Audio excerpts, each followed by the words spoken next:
Yes, good evening. I'm your trainer for today. I'm Mr. Omondi Heren. I'll be taking you through this topic called warehousing.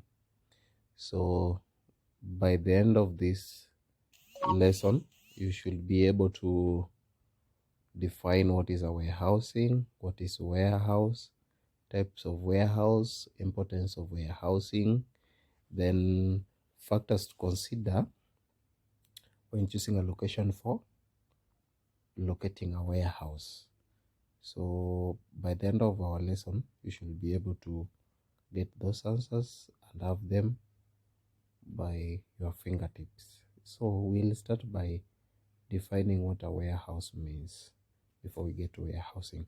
So a warehouse is basically a place used for storing or accumulation of goods. Yeah, it's a building that is big enough and has space for storing goods, or we bring goods together to store them. That is what we call accumulation of goods. We bring different types of goods and put them together. Then we have the second definition is a place within an organization whereby materials are kept in a way that they are well accounted for and are maintained safely. Yeah, you bring, you have goods in a store, and they are kept, they are accounted for, and they are maintained safely. So such a place, that room is called a warehouse.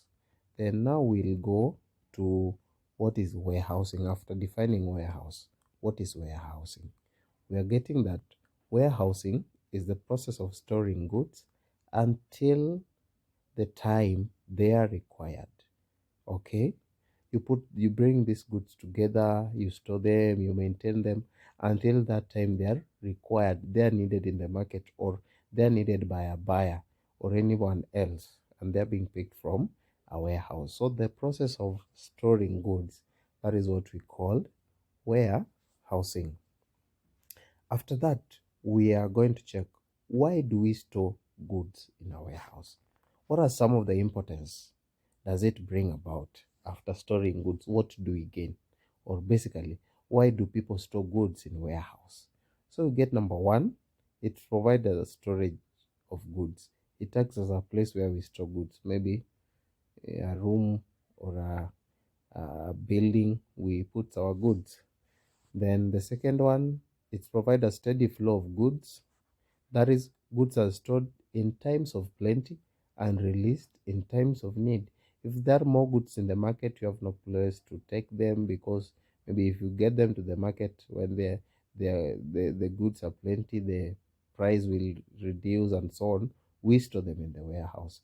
Then we'll be able to release them when they are on demand. Then the third one, buyers can inspect goods before buying them. We have these types of goods which you get a buyer prefer these types, this blah blah blah, and now he has to come over to check if the good meets the specific requirement that he or she needs. Then we go to the fourth one, protection of goods from theft, fraud, and physical damage. Basically, if you store something, you protect it from theft. That is automatic. From fraud, from physical damage, it cannot be broken easily. Then the fifth one, to ensure continuous production. Yeah, here we say storing of raw materials in large quantities. You can bring raw materials for as much as you want, and so them that when the production starts, there is no process where a farm will run or will stop because there's lack of raw materials. So raw materials too, we bring and store them in the warehouse to ensure that steady or continuous production. Then we have encourages specialization, distribution, and producers. That is self-explanatory. Then we go to types of warehouse. Yes, we have warehouse. Then which types do we have? Number one, we have a private warehouse. These are owned and operated by manufacturers or merchants.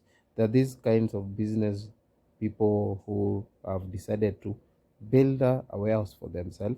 So they own it, they operate it. That is a private warehouse. Then we have a public warehouse. These are warehouses that provide storage facility for general public, but on a certain charge. Yeah, you have to pay so that you will be given a place. So they are individually owned or corporate owned or government owned.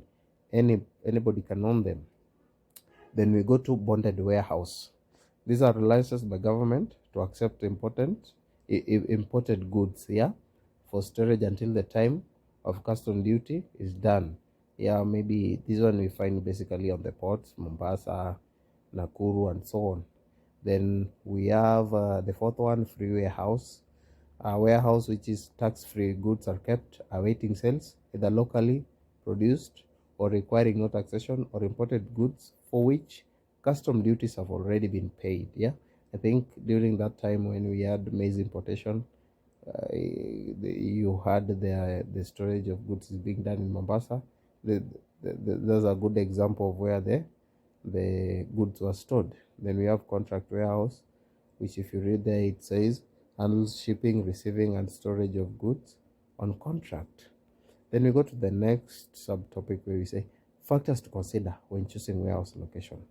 You want to build a warehouse. Where or on which specific area do you have to construct your warehouse? Number one, accessibility. That is a clear approach to the main road. It must be easily accessible. Number two, provision of fire control. Yeah, are we able to control fire where the house is, or in that house is there any fire control measures? Yeah. Then the third one, secured and hygienic location. We are It's just not normal to have a warehouse in a dump site, or a place where it's so stinking and so that it's or hazardous to environment. Then we go to the fourth one, close to electricity and water provision. We know we will have refrigerators there that need electricity. We need light, so electricity is one of the major things that you need. Then we have nature and characteristics of products to be stored. Yeah, we have those products that needs to be stored in different location according to climate, weather, and so on. Then we have topography of the land. Yeah, is this place really suitable for the location of a warehouse? It can't be on top of a mountain. It can't be on plains, because if it's on a plain, if we have a lot of rains, it will be swept away. So those are some of the kinds of factors that we choose. So as we finish our lesson for today, I'd like you to go and check some of the products or some of the goods that we store in these types of warehouse. Maybe the ones in private warehouse, public warehouse, bonded warehouse. Then go and check on the importance, the advantage and disadvantages of the same, of private warehouse, public, bonded, and free warehouse. I think that will bring the end of our lesson for today. Thank you, and if you have any further question, just feel free to contact your teacher. Thank you.